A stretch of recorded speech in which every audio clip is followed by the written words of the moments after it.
National Student Financial Aid Scheme, also known as NSFAS, has said that it will spend close to 10 billion rand to assist students this year. Of that, 1.4 billion rand will be made available upfront for universities to help qualifying students who cannot afford registration fees. It is an effective provider of financial aid to students from poor working class families. Well, to join us more, to tell us more, we are joined in our, it looks like our Cape Town studios by the Executive Officer, Mr. Daca. It's good to have you. Thank you very, very much for being with us here on the program. Good morning. Let's talk about the money that you've been allocated. Of the 10 billion rand that will be distributed, what expenses will it cover for the students? The 10 billion rand is allocated to fund students at universities and TVET colleges. It will cover, firstly, tuition, books, accommodation, travel allowances where applicable, and also study materials for students. That's basically what we allocate the budget for. And we're talking 10 billion last week. The president shifted the terrain on Saturday because he has made an additional 4.5 billion rand available now for funding of students in 2016, including debts that have been incurred by students from 2013. How do you ensure, how do we monitor the situation and ensure that the funds go to the right people? There's a lot of work that NSFAS have been doing over the last few years to improve the administrative system because we saw some of the weaknesses and that made the system to be vulnerable. In as much as we take it as our responsibility, but we also want now to start problematizing people that want to steal from the poor by submitting fraudulent documentation to access financial aid, because this is meant to help poor students and students from working class backgrounds.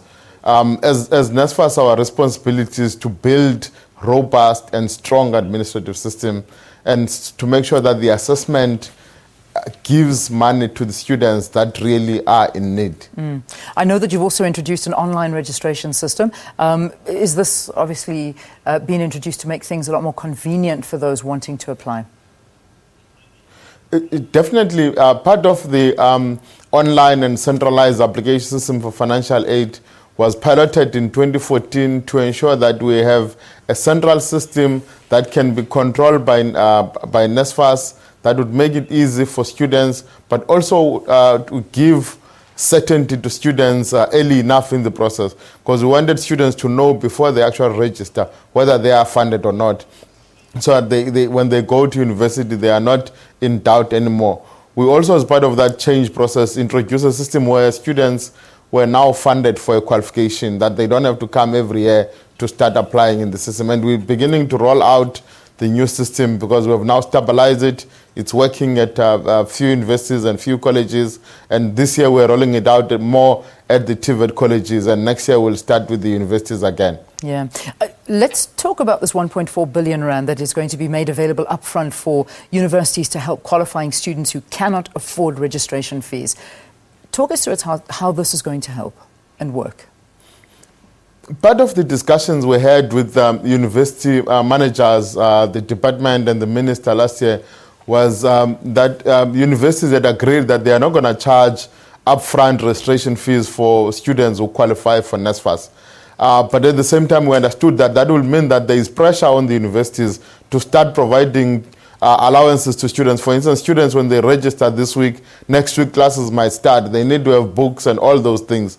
And therefore, as NSFAS, we decided to set aside money of, I think it was about 1.4 billion now that we have already paid to the universities and the TVET colleges, so that those institutions can start giving allowances to students at the beginning of the year, and without even requiring those students to pay upfront registration fees, because we understand that some of the students that come from the really poor families would not even be able to afford some of the numbers that are being spoken about in terms of upfront registration. We're therefore coming in as NSFAS to partner with the universities to ensure that the registration process works much better and the universities are able to start on time. Two very quick questions, if you can answer them together. How many students are you looking at funding this year? And also, when is the closing date for funding applications? With the TVET colleges, the applications are still open for some of the TVET colleges that are applying directly. Universities, we're working on a university by university basis. Students must just check with their universities. But we're looking to fund on the normal continuing students, 405,000 students. But again, with the additional funding that has been made available by the President, there is 71,000 students that will be paying historic debt for and will be funding additional of those students into 2016, because there's also been money that has been made available to fund those students who are continuing into 2016. All right, good. Thank you so much for joining us here on the program. Mswana Daca is NSFAS Executive Director, talking to us about the funds, the allocation, and more money being made available. I mean, when you look at historic debt, we're talking about almost 110 million at just Wits University alone. So there's a lot that needs to be done. And just the funds, I suppose, one can look in every direction for funds at this point in time to help and assist these students.